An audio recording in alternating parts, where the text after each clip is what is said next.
WhatsApp guys, BJP ने कैसे किया केजरीवाल युग का अंत। आज रौनक का फनतंत्र का एपिसोड है। वीडियो की काफी इंटरेस्टिंग हिस्ट्री क्रिएट कर दिया है। ब्रांड मोदीज बैक ऊपर लेवल है, बैक तो क्या है। हाँ। मतलब लेवल उनका अलग ही है। करते हैं एंजॉय वीडियो 1 2 3 गो। अरे क्या कर दिया दिल्ली वालों आपने। दुनिया के सबसे कट्टर ईमानदार नेता का ये हाल कर दिया। दुनिया की सबसे ईमानदार पार्टी की ऐसी दुर्गति। सर जी के ही शब्दों में कहूं तो भगवान माफ नहीं करेगा। दिल्ली के मुगले आजम को तुमने रायते आजम बनाकर रख दिया। तुम लोगों ने दुनिया के सबसे कट्टर ईमानदार नेता श्री केजरीवाल जी को ही हरा दिया। दुनिया के सबसे बड़े शिक्षा मंत्री मनीष सिसोदिया जी को भी पेल दिया। तुम्हारी इतनी हिम्मत। भगवान माफ नहीं करेगा। जिस वक्त हम ये वीडियो बना रहे हैं उस वक्त परम आदरणीय सत्येंद्र जैन भी हार गए हैं और नित्य वंदनीय सौरभ भारद्वाज जी को भी दिल्ली की बेरहम जनता ने पेल दिया है। मतलब अगर किसी पार्टी के टॉप लीडर अपनी अपनी सीटें भी नहीं जीत पा रहे हैं तो आप समझ सकते हैं कि जनता ने उनकी क्या पुंगी बजाई है। उन्हें सिर्फ हराया ही नहीं है बल्कि उनकी छाती पर घुटना रखकर उनकी जान ही निकाल ली है। नहीं, भगवान माफ नहीं करेगा। मैं दिल्ली वालों से पूछना चाहता हूं ऐसे कौन हराता है बे। हमें लगा था आम आदमी पार्टी 8-10 सीटें कम पा जाएगी, लेकिन तुमने तो उन्हें दिल्ली की सल्तनत से उठाकर झाग वाली यमुना में ही बहा दिया। क्योंकि हम ईमानदार। माना कि केजरीवाल जी ने दिल्ली में बुजुर्गों के लिए मुफ्त धार्मिक यात्रा के लिए गाड़ी चला रखी है, पर इसका मतलब ये ना थोड़ी है कि भैया आप लोग उन्हें ही हराकर इस बाली उम्र में उन्हें ही धार्मिक यात्रा पर भेज दोगे। ऐसे कैसे? वैसे भी वो पिछले 1 साल से अपने घर से तिहाड़ तक की यात्रा करके काफी थक चुके हैं, लेकिन तुम लोगों ने जरा भी रहम नहीं दिखाया बे, जरा भी रहम नहीं। अब बताओ कौन करेगा तुम्हारा रोज रोज एंटरटेनमेंट? कौन हर रोज टीवी पर आकर कहेगा कि एलजी हमें काम करने नहीं देते, सैमसंग हमें झाड़ू लगाने नहीं देते, वोल्टास हमारे घर में आकर कचरा फेंक कर चले जाते हैं, हिटाची छत पर सूख रहा हमारा अंडरवेयर चुरा लेता है। कौन बोलेगा ये सब? मैं हैरान हूं दिल्ली वालों, आप लोग इतने बेदर्द कैसे हो सकते हो? दुनिया भर के लोग फ्री के एंटरटेनमेंट के लिए दिन भर इंस्टा पर रीलें देखते हैं और तुम्हारे पास खुद का 10 सालों से अपना फ्री का लाइव एंटरटेनमेंट चल रहा था, मगर तुमने अपने हाथों से छत पर लगा एंटीना उखाड़ दिया। वो भी उस आदमी का जो ये बोलता था कि मेरा कोई कुछ नहीं उखाड़ सकता। अगर केजरीवाल भ्रष्टाचारी है तो फिर इस दुनिया के अंदर कोई ईमानदार नहीं है। सच बोल रहा हूं, याद करोगे वो दिन जब हर रोज दिल्ली सरकार का एक मंत्री पुलिस वालों की डोली में बैठकर जेल जाया करता था। एक मंत्री को जमानत मिलती थी, दूसरा अपने हाथ पीले करवा कर उसकी जगह जेल चला जाता था। ऐसा लगता था कि आजादी की दूसरी लड़ाई चल रही है और केजरीवाल सरकार जेल भरो आंदोलन छेड़ रही है। खुद बताओ किस स्टेट में होता है इतना एंटरटेनमेंट है? जादूगर हूं मैं, जादूगर। आखिर कौन सा वादा था जो केजरीवाल ने पूरा नहीं किया था? उन्होंने कहा था कि दिल्ली को लंदन बना देंगे। आप जाकर घर देखो उनका, आपको इतना आलीशान घर लंदन में भी नहीं मिलेगा। अब ये आप लोगों की गलती है जिनको ये लगा कि वो पूरी दिल्ली को लंदन बनाने की बात कर रहे थे। ये इतने बड़े बड़े घरों में रहते हैं। तो क्या हुआ जो उन्होंने अपने घर को लंदन बनाने के लिए सरकारी खजाने से 44 करोड़ रुपए उड़ा लिए? कोई बात नहीं, ये अलग बात है। जब वो दिल्ली के अपने शीश महल में रह रहे थे तो उसी वक्त लाखों दिल्ली वाले नाला फेसिंग घर, बोले तो छी फेसिंग अपने घरों में बदबू का आनंद ले रहे थे। लेकिन दिल्ली वालों को ये तो तसल्ली थी कि उनके शहर में कोई तो लंदन जैसे घर में रह रहा है। 10-10 एसी लगे हुए शीला दीक्षित के घर पे। केजरीवाल जी ने बोला था मुझे सीएम बना दो, हम यमुना को साफ कर देंगे। उन्होंने यमुना को पूरी तरह साफ भी कर दिया, लेकिन दिल्ली में पोल्यूशन इतना ज्यादा है कि आप लोगों को कभी यमुना की सफाई दिखाई नहीं दी। और दिल्ली में पोल्यूशन भी कोई केजरीवाल जी ने नहीं फैलाया था, वो तो आम आदमी पार्टी के कामों से बीजेपी वालों में इतनी ज्यादा जलन थी कि उस जलन का यानी उनकी छाती जब जल रही थी तो उस छाती से निकली आग की वजह से पूरी दिल्ली में धुआं फैल गया, वो पोल्यूटेड हो गई दिल्ली। लेकिन केजरीवाल जी की इसमें कोई गलती नहीं थी, मैं बता रहा हूं। पर हाँ, दिल्ली में आम आदमी पार्टी से अच्छा परफॉर्मेंस कांग्रेस पार्टी कर रहा है। आम आदमी पार्टी इन चुनाव में 39 सीटों का नुकसान झेली है, क्योंकि हम ईमानदार। लेकिन दिल्ली में आम आदमी पार्टी से अच्छा परफॉर्मेंस कांग्रेस का रहा है। आम आदमी पार्टी को इस चुनाव में 39 सीटों का नुकसान हुआ, लेकिन कांग्रेस को तो पिछली बार के मुकाबले एक भी सीट का नुकसान नहीं हुआ भाई साहब। तालियां उनके लिए। उनकी पिछली बार भी 0 सीट थी और इस बार भी उतनी ही है। हो सकता है आर्यभट्ट ने जीरो को इन्वेंट किया हो, लेकिन कांग्रेस पार्टी उसी जीरो को री इन्वेंट करने में लगी है, तो उसमें बुराई क्या बताओ? ये राहुल जी की अलग तरह की राजनीति हो सकती है। हो सकता है इस बार वो आलू की जगह जीरो से सोना निकालने वाली कोई मशीन बनाने की ट्राई कर रहे हो। नहीं, मैं उसको भूल गया था। दोस्तों ये तो हो गया हंसी मजाक, लेकिन अब मेन मुद्दे पर आते हैं। आखिर दिल्ली के इन चुनावी नतीजों के मायने क्या हैं? कौन से वो 4 टेकअवेज हैं जो इस रिजल्ट से हम ले सकते हैं? लेकिन इससे पहले कि उन कारणों पर हम आए, आप जरा डिस्क्रिप्शन में जाएं। हमारे यहाँ अन्नदान को महादान कहा गया है, इसलिए भोलेनाथ के भक्तों के लिए महाशिवरात्रि पर जो अन्नदान होगा ईशा फाउंडेशन के आश्रम में, उसके लिए आपने लास्ट टाइम भी कंट्रीब्यूट किया था, डोनेट किया था। इस बार भी मौका है हम सबके पास, आइए मिलकर उन्हें सपोर्ट करें। लिंक डिस्क्रिप्शन और पिन कमेंट में दिया है। अपने दोस्तों से भी इस लिंक को जरूर शेयर करिएगा और महादेव के भक्तों के लिए अन्नदान में जरूर कंट्रीब्यूट करिएगा, डोनेट करिएगा। आगे बढ़ते हैं। इस रिजल्ट का सबसे बड़ा मैसेज ये है कि अरविंद केजरीवाल को आज कोई भी ईमानदार नेता नहीं मान रहा है, क्योंकि जिन केजरीवाल जी की ईमानदार इमेज की वजह से आम आदमी पार्टी दिल्ली नहीं पंजाब में भी सरकार बनाने में कामयाब हुई, अगर आज वो खुद अपना इलेक्शन हार गए हैं तो आप समझ सकते हैं कि उनका ऑरा टूट गया है, उनकी इमेज खत्म हो चुकी है और जनता उन्हें भी एक लालची और भ्रष्ट नेता की तरह देख रही है। क्योंकि ऐसा हो ही नहीं सकता कि जो आम आदमी पार्टी केजरीवाल जी के चेहरे पर 2015 में 67 और 19 में 62 सीटें लाई थी, वो आज 22 सीटों पर अटक गई है और उनके तमाम बड़े नेता खुद अपना चुनाव हार गए।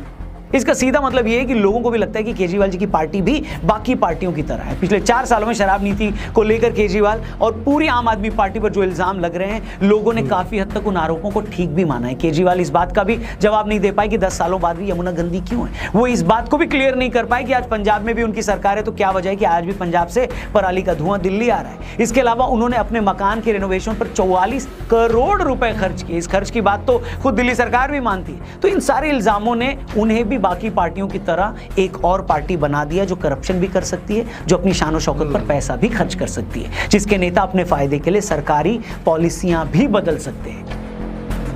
बीजेपी के जाल में फंसी। दूसरी चीज जो आम आदमी पार्टी को भारी पड़ी वो ये थी कि केजरीवाल जी की पार्टी ने जब जब बीजेपी को घेरने की कोशिश करी, वो कोशिश उन्हें ही भारी पड़ी। केजरीवाल ने कहा कि हरियाणा वाले यमुना के पानी में जहर मिला रहे हैं, तो चुनाव आयोग ने सबूत मांगा तो सबूत नहीं दे पाए। बीजेपी ने कहा पहले आप ये बताओ कि 7,000 करोड़ यमुना की सफाई पर लगाए थे तो साफ क्यों नहीं यमुना, उस मुद्दे पर भी वो पलट गए।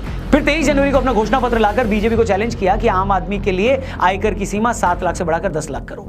आम आदमी पार्टी को पता था कि बीजेपी ये कर नहीं पाएगी। बीजेपी ने आयकर में छूट की सीमा 10 क्या 12 लाख कर दी। आम आदमी पार्टी ने अफवाह फैलाई कि बीजेपी तो गाली देने वाले रमेश बिधूड़ी को मुख्यमंत्री बनाना चाहती, मगर बाद में उन्हें रियलाइज हुआ कि उनकी इस बात से तो बीजेपी को ही कालकाजी सीट और उनके आसपास की सीटों पर जाट वोटों का फायदा हो सकता है। जब उसे ये बात महसूस हुई तो वो खुद इस मुद्दे से हट गई। आम आदमी पार्टी ने कहा कि हम सत्ता में आएंगे तो महिलाओं को 2100 देंगे। बीजेपी ने कहा कि तुम 2100 दोगे, हम 2,500 रुपए महिलाओं को देंगे। बीजेपी ने लगे हाथ आम आदमी पार्टी से भी पूछ लिया कि ये बताओ जीत कर आओगे तो महिलाओं को 2100 क्यों दोगे, अभी तो तुम ही सत्ता में थे तब क्यों नहीं दिया। आम आदमी पार्टी इसका जवाब भी नहीं दे पाई। इस तरह आम आदमी पार्टी ने जिस जिस चीज को मुद्दा बनाया, आखिर वही चीज उन्हें भारी पड़ गई। इंडी गठबंधन का 2024 में जब लोकसभा के रिजल्ट आए थे दोस्तों और बीजेपी को मेजोरिटी से 30 सीटें कम आई थी, तो बहुत सारे लोगों ने दावा किया था कि मोदी का जादू कम हो गया है। देखना हरियाणा, महाराष्ट्र और बाद में दिल्ली भी बीजेपी हारेगी। इसके बाद नीतीश कुमार या चंद्रबाबू बीजेपी से सपोर्ट वापस लेंगे और उनकी सरकार गिर जाएगी। मगर हुआ क्या, हरियाणा में बीजेपी ने सारे अनुमानों पर लात मारते हुए लगातार तीसरी बार सरकार बनाई। महाराष्ट्र में उनके अलायंस ने इतनी सीटें जीती जितनी महाराष्ट्र की हिस्ट्री में आज तक किसी ने नहीं जीती थी। और दिल्ली में तो उसने पूरी बाजी ही पलट दी। बहुत सारे लोग ये बोल रहे थे कि दिल्ली की राजनीति हरियाणा और महाराष्ट्र से अलग है। दिल्ली में आम आदमी पार्टी के पास केजरीवाल है और बीजेपी के पास कोई चेहरा नहीं है, लेकिन यहां भी बीजेपी आम आदमी पार्टी से उनकी 38 सीटें छीन चुकी है। मतलब लोकसभा इलेक्शन के बाद जो ये हवा बन रही थी कि मोदी का जादू कम हो गया है, एक के बाद एक विधानसभा नतीजों ने ये प्रूव कर दिया है कि मोदी का जादू शायद आज अपने चरम पर है। अगर बीजेपी दिल्ली जैसे स्टेट में भी बिना सीएम फेस के केजरीवाल जैसे मजबूत नेता को हरा रही है तो मोदी का ही जादू है, ऐसा एक्सपर्ट्स बोल रहे हैं। लोकसभा इलेक्शन के बाद से लगातार तीसरा स्टेट इलेक्शन है जब इंडी गठबंधन या उसकी पार्टियां बीजेपी से हार गई। आम आदमी पार्टी और कांग्रेस लोकसभा में साथ थे, इंडिया अलायंस का हिस्सा थे, मगर दिल्ली में वो एक दूसरे के बाल नोच रहे थे। पहली बार राहुल गांधी ने केजरीवाल को शराब घोटाले का अक्यूज बताया, केजरीवाल ने भी राहुल बाबा पर डायरेक्ट अटैक किया। आज दिल्ली में बीजेपी जीत गई तो उमर अब्दुल्ला ने ट्वीट करके लिखा कि और लड़ो आपस में। इससे पहले इंडिया अलायंस की बहुत सारी पार्टियां ममता बनर्जी को अपना फेस बनाने को बोल चुकी है, लेकिन कांग्रेस इसके लिए तैयार नहीं हुई। ये लोग महाराष्ट्र में आपस में लड़े थे, तब भी इनको बहुत उम्मीद थी, लेकिन वहां भी गजब बेइज्जती हुई। कश्मीर में इलेक्शन हुए तो वहां भी इंडिया अलायंस की पार्टियां आपस में लड़ी। मतलब आप ये कह सकते हैं कि इंडिया अलायंस अब दी इंडिया अलायंस हो चुका है। तो दोस्तों ये तो कुछ बड़े टेकअवेज इस इलेक्शन के, लेकिन केजरीवाल का खुद इलेक्शन हारना मुझे लगता है इंडियन पॉलिटिक्स के पिछले 10 सालों की सबसे बड़ी खबर है। जिस आदमी ने पॉलिटिक्स में आते ही भूचाल ला दिया था, जिनकी ईमानदारी और नए तरीके की पॉलिटिक्स की पूरी दुनिया में चर्चा हो रही थी, अगर वो खुद करप्शन के आरोपों में जेल जाएं और फिर अपना चुनाव भी हार जाएं तो इससे बड़ी खबर और कुछ नहीं हो सकती। ये किसी फिल्मी कहानी से कम नहीं लगता मेरे को। केजरीवाल की इस हार ने ये प्रूव कर दिया है कि जनता एक दिन किसी को भी फर्श से अर्श पर पहुंचा सकती है तो उसी आदमी को दोबारा पटक कर जमीन पर भी ला सकती है। इस रिजल्ट के साथ ही केजरीवाल जी की पॉलिटिक्स हमेशा के लिए खत्म न हुई हो, लेकिन इस रिजल्ट में बहुत सारे लोगों के लिए बहुत सारे सबक छिपे हैं। इसी मामले पर हम जल्दी एक और वीडियो बनाएंगे जिसमें हम बाकी मुद्दों पर भी डिटेल में चर्चा करेंगे। फिलहाल आप हमें कमेंट बॉक्स में लिखकर ये बताइए कि आम आदमी पार्टी की दिल्ली में जो गत हुई है उसकी आपके हिसाब से वजह क्या है, और खुद केजरीवाल जी के चुनाव हारने को आप कैसे देखते हैं। बाकी वीडियो अच्छी लगी हो तो इसे अपने दोस्तों से जरूर शेयर करिएगा। बढ़िया वीडियो थी, जरूर शेयर करना। लेकिन मैं एक चीज कहना चाहता हूँ, यहाँ पर उन लोगों को एक वो रियलिटी चेक दिया है जिनको लग रहा था कि मोदी जी की ब्रांड वैल्यू कम हुई है। ब्रांड वैल्यू कम नहीं हुई थी। अगर आप बहुत ही तगड़े लेवल पर पॉलिटिकल एनालिसिस करते हो, आप स्टैटिस्टिक्स देखते हो और आप बहुत ही तगड़े लेवल पर फॉलो करते हो ना पॉलिटिक्स और आपको बारीकियां पता है, तो आप ये समझ पाओगे कि वो जो कम सीटें आई थी ना, उसके 2 रीजन थे मोदी का माने। एक तो जिस सीट पर एग्जाम्पल अलग अलग पार्टी लड़ती थी, वो उस सीट के ऊपर उन्होंने सबको हटा के एक ही कैंडिडेट खड़ा करा उन्होंने। तो क्या हुआ, मान लो एग्जांपल कांग्रेस को आते 20,000 वोट, आम आदमी पार्टी को आते 20,000 वोट, तो वो सब एक को और आए फिर, है ना, आम आदमी पार्टी को आते 20,000 वोट, और जो है सपा पार्टी है जो अखिलेश की, उसको आते 20,000। तो कितने वोट आए? 20 अलग अलग आए, है ना। और बीजेपी को आते 50,000 वोट। तो कौन जीता? बीजेपी जीत जाती।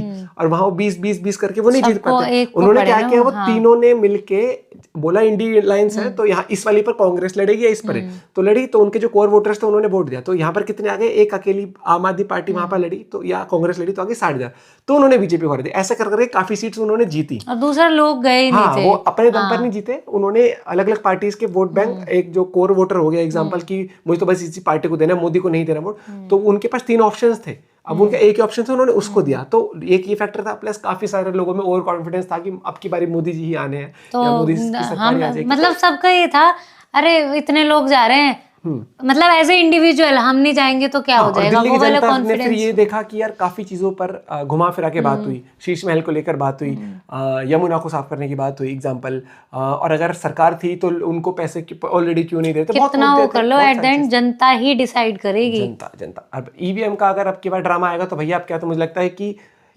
ईवीएम जिंदा होके सामने खड़ी हो जाएगी, कहती भाई ना ना आज बोला ना, टेस्ट करो, अभी करो। वो खुद ही अपने पार्ट रख देंगे, भैया तुम चेक कर लो। वीडियो इंटरेस्टिंग थी और एक मस्ती भरे अंदाज में बताई, लेकिन अगर आप पॉलिटिक्स के फैन हो ना, और भी आप पॉलिटिक्स आप एंजॉय करते हो, तो आप समझ गए होगे कि भैया बारीकी क्या होती है पॉलिटिक्स की। मिलते हैं वीडियो के साथ, बाय बाय, टेक केयर।